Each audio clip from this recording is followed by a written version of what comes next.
The Committee on Science, Space, and Technology will come to order. Without objection, the Chair is authorized to declare recesses of the committee at any time. Pursuant to Committee Rule 2E and House Rule 11-2H4, the Chair announces that he may postpone roll call votes. Today, we meet to consider H.R. 5345, the American Leadership in Space Technology and Advanced Rocketry Act, H.R. 5346, the Commercial Space Support Vehicle Act, and H.R. 5086, the Innovators to Entrepreneurs Act of 2018. I'll recognize myself an opening statement. Appreciate the members who are here. We don't expect any amendments. All these bills are bipartisan, so this should not take long. And my opening statement is going to cover all three bills, so we'll try to expedite in that way as well.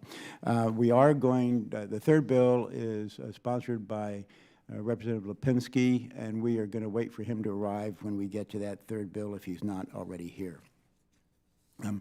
First, we will consider two space bills. Together, the two bills help ensure that America remains competitive in space. Both bills are the product of bipartisan consultation between the majority and minority members and staff. The first space bill is H.R. 5345, the American Leadership in Space Technology and Advanced Rocketry Act. This bipartisan legislation, sponsored by Space Subcommittee Vice Chair Mo Brooks and co-sponsored by Ed Perlmutter, directs the Marshall Space Flight Center to provide national leadership in rocket propulsion and support the development of new and emerging technologies related to rocket propulsion. Rocket propulsion is the foundation for everything America does in space, from launching satellites that help us forecast the weather and communicate around the world to exploration missions that reach out far into the solar system and beyond. The Marshall Space Flight Center's home of Huntsville, Alabama, has been at the center of rocket propulsion since the establishment of Army rocket research and development activities at the Redstone Arsenal in 1950. Marshall's expertise supports the national effort to keep our rocket propulsion industrial base vibrant and healthy, and ensures that America stays at the forefront of rocket propulsion technology. The next bill is H.R. 5346, the Commercial Space Support Vehicle Act. This bipartisan legislation, sponsored by Representative Bill Posey and co-sponsored by Representative Al Lawson, authorizes the Secretary of Transportation to license hybrid launch vehicles to provide space support flights, such as crew and spaceflight participant training. The Trump administration, under the direction of the Vice President and the National Space Council, has tasked the Secretary of Transportation to reform commercial space launch regulations by March 1, 2019. The bill instructs the Transportation Secretary to consult with the commercial space industry prior to issuing the notice of proposed rulemaking and to issue space support vehicle licensing regulations by March 1, 2019. The intent of this provision is to make these new commercial space support vehicle licenses part of the reform effort.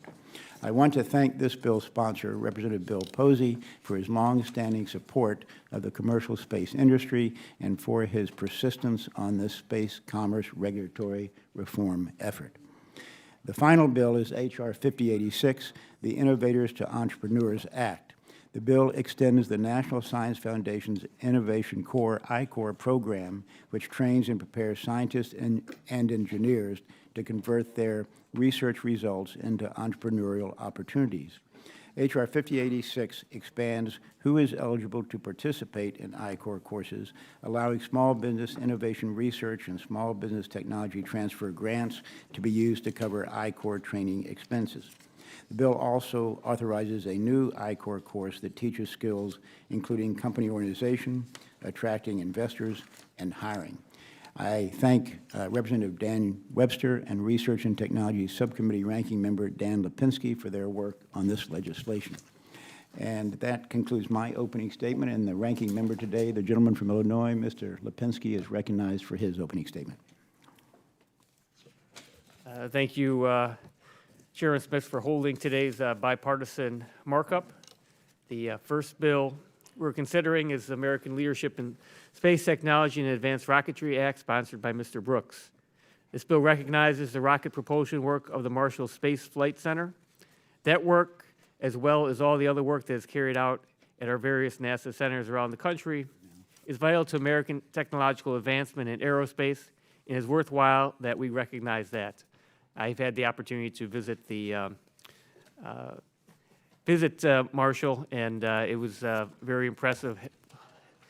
Glad that I've had the opportunity to do that when I was down with Mr. Brooks a few years ago holding a field hearing down there, so it was good to get to experience that myself and all the work that they're doing there. Second, we will consider the Commercial Space Support Vehicle Act introduced by Congressman Posey. This bill amends existing law to provide the Secretary of Transportation with authority to license or permit space support vehicles for space support flights, such as crew training or research and development that are related to space launch or reentry. I understand that the goal of these amendments is to provide the industry with greater statutory clarity, as well as to simplify the licensing process for commercial space missions. To that end, I think we should get feedback from the affected industry and make any appropriate adjustments to the legislation before we move towards enactment. In addition, Mr. Chairman, it is important that FAA's Office of Commercial Space Transportation is sufficiently resourced to accommodate any additional work so that the office can continue to focus on its core responsibilities of licensing and permitting commercial space launch and reentry vehicles. The U.S. commercial space launch industry is really in a resurgence right now, and we need to be doing what we can to ensure that resurgence continues. And third, the bill we're marking up is H.R. 5086, bill that I introduced, the Innovators to Entrepreneurs Act of 2018, which is co-sponsored by Mr. Weber and Ranking Member Johnson. This bill seeks to expand participation in the National Science Foundation's highly successful I-Corps program and to broaden the scope of curriculum offered. The I-Corps program helps increase the return on investment to federal R&D dollars in the form of increased jobs and economic opportunity, and I'll say more about that when the bill is brought up. But I want to thank the chairman for, especially on that bill, on my bill, bringing that up and being willing to work with me on that, and thank the chairman for all of these bipartisan bills that we are working on here today. So thank you, and I'll yield back. Thank you, Mr. Lipinski. And pursuant to notice, I call up H.R. 5345, the American Leadership in Space Technology and Advanced Rocketry Act, and the clerk will report the bill.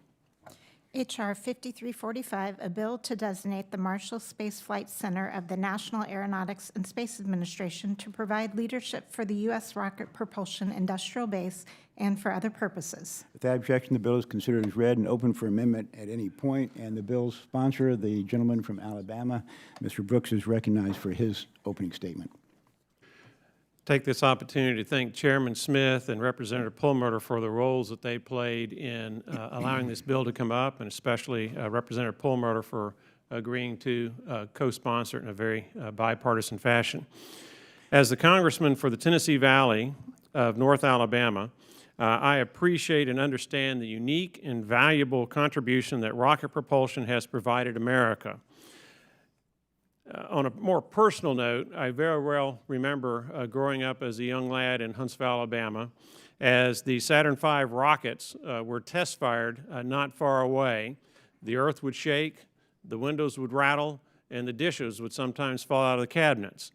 I didn't understand the full meaning of that, though, until 1969, when it was those rockets that allowed America to be the first and only nation to date that has been able to send astronauts to the moon and successfully return them. The best way forward for the United States to maintain its leadership position in space exploration utilization is to support our nation's work and investment in rocket propulsion, because rocket propulsion is the foundational capability for everything we do in space.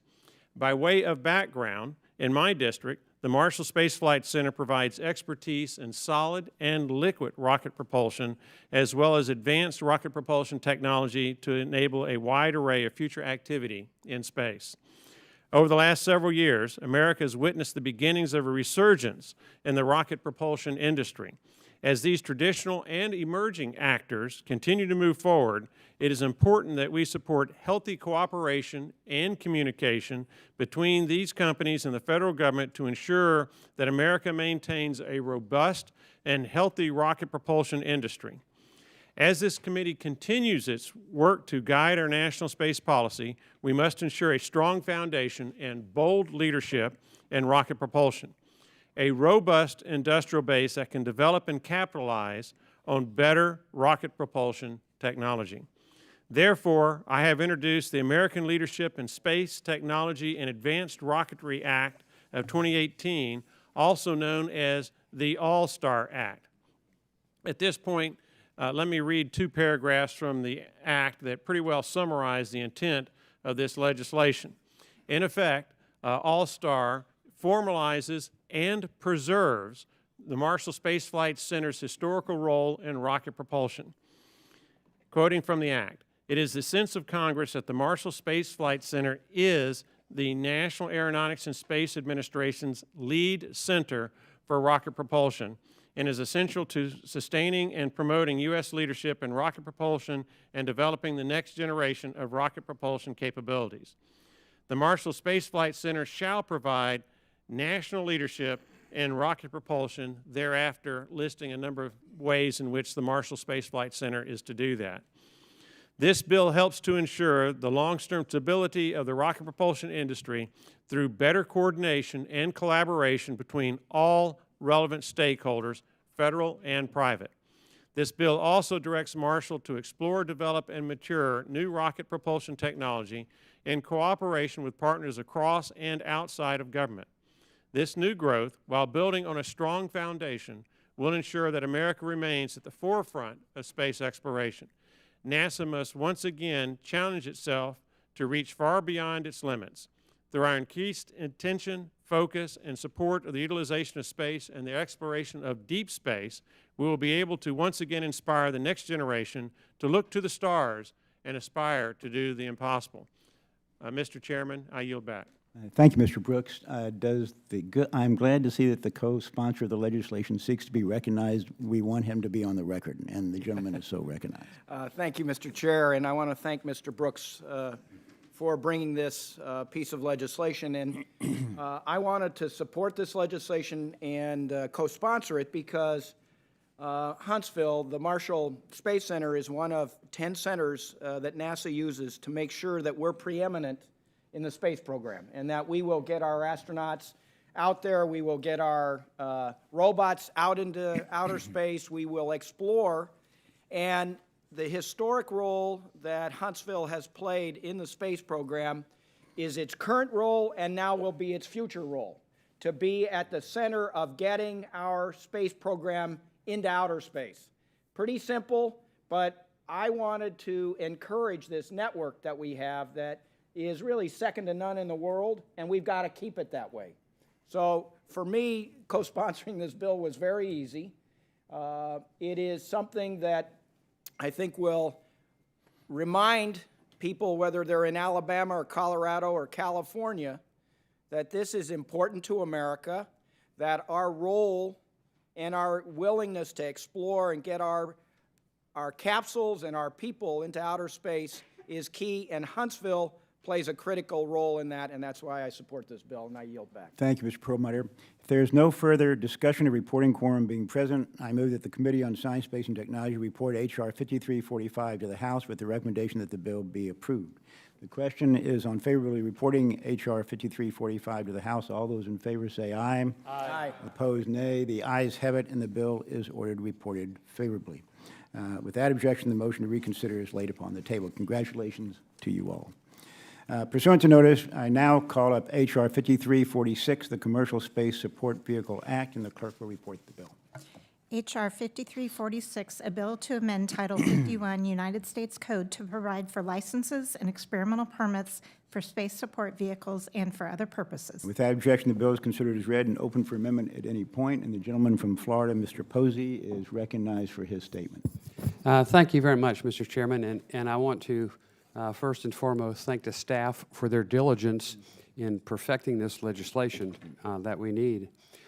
A GAO report last year recommended that the Federal Aviation Administration examine its current regulatory framework for space support vehicles and suggest legislative or regulatory changes as applicable. The Commercial Space Vehicle Support Act was largely developed with input from the Department of Transportation report on the permitting process of hybrid launch vehicles to enable non-launch flight operations. NASA has used them for years to conduct parabolic experiments where they go up and down and do the gravity-sensitive checks that they want. It's much cheaper to use an F-104 than it is to launch a rocket costing millions of dollars to do those kind of experiments. The Department of Transportation report concluded that the option of having a single statutory regime and regulatory office oversee a demonstrated commercial space program throughout its operational life cycle would allow consistent application of regulatory philosophy and safety oversight and be more efficient and cost-effective for the launch operator as well as the licensing agency. The Commercial Space Support Vehicle Act provides an appropriate regulatory approach by authorizing the Secretary of Transportation to develop regulations by March 1st, 2019, allowing licensed space support flights. I'd like to ask unanimous consent to include in the record a letter of support from Virgin Galactic for H.R. 5346, the Commercial Space Support Vehicle Act. Okay, with that objection, so ordered. Okay. As mentioned by Chairman Smith and the Ranking Member Lipinski, the intent is to include the development of regulations in the regulatory reform process that the Vice President and the National Space Council tasked the Federal Aviation Administration to comply by the date previously mentioned. I thank you very much and yield back. Thank you, Mr. Posey. If there is no further discussion of reporting quorum being present, I move that the Committee on Science, Space, and Technology report H.R. 5346 to the House with the recommendation that the bill be approved. The question is on favorably reporting H.R. 5346 to the House. All those in favor say aye. Aye. Opposed say nay. The ayes have it, and the bill is ordered reported favorably. Without objection, the motion to reconsider is laid upon the table. Pursuant to notice, we call up H.R. 5086, the Innovators to Entrepreneurs Act of 2018, and the clerk will report the bill. H.R. 5086, a bill to require the director of the National Science Foundation to develop an I-course to support commercialization-ready innovation companies and for other purposes. Without objection, the bill is considered as read and open for amendment at any point, and we will now recognize the bill's sponsor, the gentleman from Illinois, Mr. Lipinski, for his statement. Thank you, Mr. Chairman. As you and members of this committee are aware, I've been the leading advocate, putting it mildly, for the National Science Foundation's Innovation Corps, or I-Corps program, since its inception. I led the legislative effort that authorized I-Corps as part of the American Innovation and Competitiveness Act that became law at the end of the last Congress. The I-Corps program offers valuable entrepreneurial education, primarily to scientists and engineers who are college research faculty, graduate students, and postdoctoral fellows. The purpose is to help these individuals develop new, innovative products from the world-class research they conduct in their labs. The program has had tremendous success at NSF and has been expanded to other agencies, including DOE, NIH, DOD, USDA, and DHS.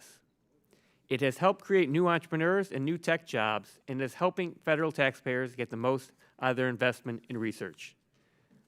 The I-Corps program has been successful in part due to its focus on providing education and mentoring tailored to the needs of entrepreneurs at their particular business stage.